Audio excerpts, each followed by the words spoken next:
उद्देश मुलांच्या आणि मुलींची मार्गदर्शन करण्याची होती।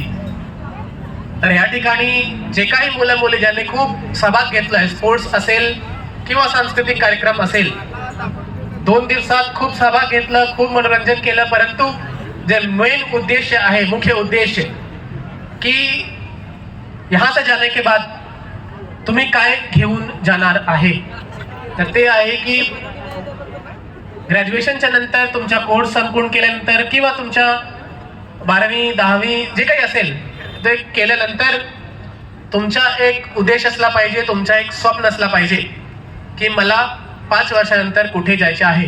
मी परत ते सगळे भाषण रिपीट करणार नाही, परंतु 5 वर्षानंतर किंवा 6 वर्षानंतर जेव्हा मी माझा वसतिगृहाच्या मुलांच्या आणि मुलींच्या आठवण करणार, त्यावेळी मुलींना आणि मुलींची आणि मुलांच्या जे परफॉर्मन्स आहे म्हणजे ते वेगळं उच्च स्थानावर मला दिसलं पाहिजे। कुठेतरी सरकारी स्कूल, कुठेतरी ऑफिसर, कुठेतरी डॉक्टर, इंजिनियर, सायंटिस्ट असा व्हायला पाहिजे, तरच आजचे 2 दिवसाच्या कार्यक्रमाचे जे मेन उद्देश आहे ते सफल होईल। बहुत बहुत धन्यवाद।